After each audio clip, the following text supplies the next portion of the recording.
कहते हैं जब पृथ्वी पर अधर्म बाधा और राजा अत्याचारी हो गए तब भगवान विष्णु ने एक ऐसे अवतार को जन्म दिया जो ब्राह्मण होते हुए भी योद्धा का धर्म निभाया। यह कथा है भगवान परशुराम की, जिसने अपने परशु से 21 बार पृथ्वी को क्षत्रिय से मुक्त किया, अपने पिता की मृत्यु का प्रतिशोध लिया और FIR तपस्या में होकर स्वयं को अमर बना लिया। एक ऐसा अवतार जो आज भी जीवित है। परशुराम भगवान विष्णु के छठे अवतार और 7 चिरंजीवियों में से एक हैं। नमो भगवते वासुदेवाय। आज हम उस महागाथा को कहने जा रहे हैं जो क्रोध और करुणा, तप और त्याग, शस्त्र और शास्त्र दोनों की पराकाष्ठा है। यह कहानी है भगवान विष्णु के आवेशावतार भृगुवंशी महर्षि जमदग्नि और माता रेणुका के पुत्र परशुराम की। बहुत समय पहले कान्यकुब्ज में गाधी नाम के एक राजा थे। उनकी पुत्री थी सत्यवती। सत्यवती का विवाह भृगु ऋषि के पुत्र ऋचिक से हुआ। विवाह के पश्चात सत्यवती और उनकी माता दोनों ने पुत्र प्राप्ति के लिए महर्षि ऋचिक से वरदान मांगा।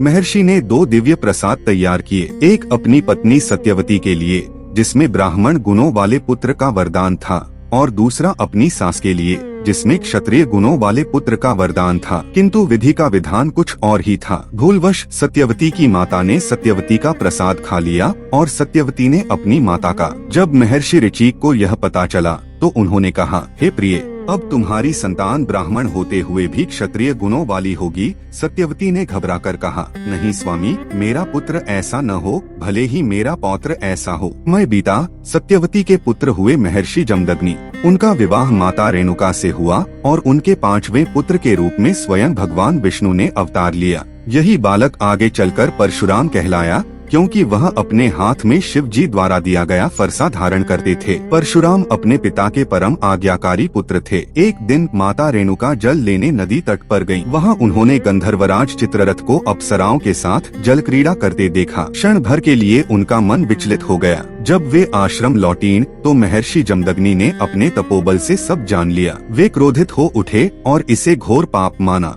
उन्होंने अपने सभी पुत्रों को एक एक कर अपनी माता का वध करने का आदेश दिया। पहले 4 पुत्रों ने ऐसा घोर पाप करने से मना कर दिया। क्रोधित जमदग्नि ने उन्हें चेतना शून्य होने का श्राप दे दिया। अंत में उन्होंने परशुराम से कहा, पुत्र, अपनी माता का वध कर दो। परशुराम जानते थे कि उनके पिता तपस्वी हैं और उनकी आज्ञा का उल्लंघन ही सबसे बड़ा अधर्म है। उन्होंने तुरंत अपने परशु से अपनी माता का शीश धड़ से अलग कर दिया। महर्षि जमदग्नि अपने पुत्र की आज्ञाकारिता से अत्यंत प्रसन्न हुए। उन्होंने परशुराम से वरदान मांगने को कहा। परशुराम ने जो मांगा वह अद्भुत था। पिताजी, मेरी माता को पुनः जीवित कर दें। उन्हें इस घटना का कोई स्मरण न रहे। मेरे भाई पुनः चेतना में आ जाएं। इस कृत्य का मुझे कोई पाप न लगे और मुझे युद्ध में कोई परास्त न कर सके। महर्षि जमदग्नि ने तथास्तु कहा। माता रेणुका ऐसे जीवित हो उठी जैसे वे गहरी नींद से जागी हों। इस घटना ने परशुराम को आज्ञाकारिता और विवेक का प्रतीक बना दिया।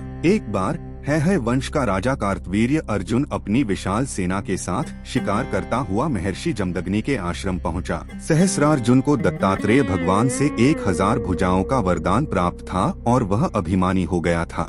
महर्षि जमदग्नि ने अपनी दिव्य गाय कामधेनु की सहायता से पूरी सेना का सत्कार किया। सहस्रार्जुन के मन में लोभ आ गया। उसने महर्षि से कामधेनु गाय मांगी। जब महर्षि ने मना किया तो सहस्रार्जुन ने बलपूर्वक गाय को छीन लिया और आश्रम को उजाड़ दिया। उस समय परशुराम आश्रम में नहीं थे। जब वे लौटे और उन्होंने पिता का अपमान और आश्रम का विध्वंस देखा तो उनका क्रोध जाग उठा। वे सीधे सहस्रार्जुन की नगरी माहिष्मति पहुँचे। वहाँ भयंकर युद्ध हुआ। परशुराम ने अपने परशु से सहस्रार्जुन की 1000 भुजाओं को एक एक कर काट डाला और अंत में उसका वध कर दिया। वे कामधेनु गाय को वापस आश्रम ले आए। परशुराम के इस कृत्य से महर्षि जमदग्नि प्रसन्न नहीं हुए। उन्होंने कहा, पुत्र, तुमने एक राजा का वध किया है। तुमने ब्राह्मण होते हुए भी क्षत्रिय का कर्म किया है। जाओ और तीर्थ यात्रा करके इस पाप का प्रायश्चित करो। पिता की आज्ञा मानकर परशुराम तीर्थ यात्रा पर चले गए। इधर सहस्रार्जुन के पुत्रों ने प्रतिशोध लेने की ठानी। एक दिन जब परशुराम आश्रम में नहीं थे,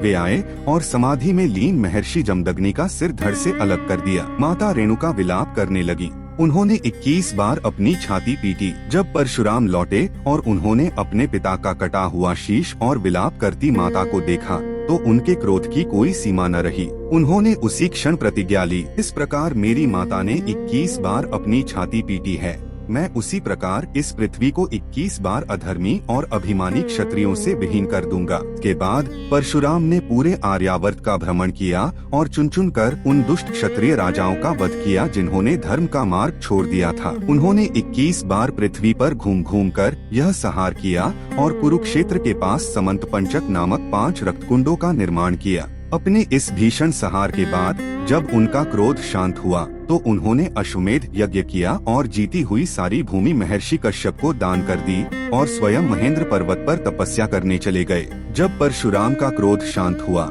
तो उनका गुरु स्वरूप प्रकट हुआ। वे शस्त्र और शास्त्र दोनों के प्रकांड ज्ञाता थे। उन्होंने कई महान योद्धाओं को शिक्षा दी। भीष्म पितामह, जब भीष्म ने अम्बा के लिए परशुराम से युद्ध किया तब परशुराम ने अपने शिष्य के युद्ध कौशल को माना। द्रोणाचार्य महाभारत के गुरु द्रोण ने भी परशुराम से ही दिव्यास्त्रों की शिक्षा प्राप्त की थी। कर्ण, यह परशुराम के जीवन की सबसे महत्वपूर्ण घटनाओं में से एक है। कर्ण, जो एक सूतपुत्र के रूप में जाना जाता था, ब्राह्मण का वेश धरकर परशुराम से शिक्षा लेने आया।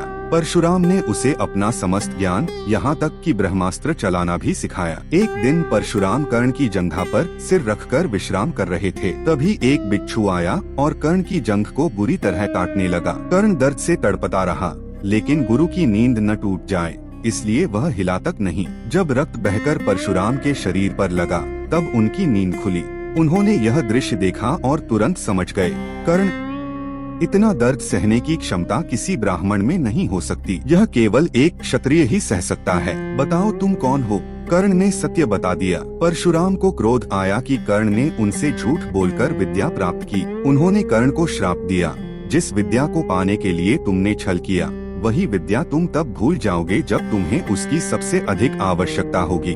परशुराम का क्रोध अभी भी शिव जी के धनुष में समाहित था। जब त्रेतायुग में मिथिला में माता सीता के स्वयंवर में भगवान श्री राम ने उस धनुष को तोड़ दिया तो महेंद्र पर्वत पर तपस्या कर रहे परशुराम का क्रोध पुनः जाग उठा।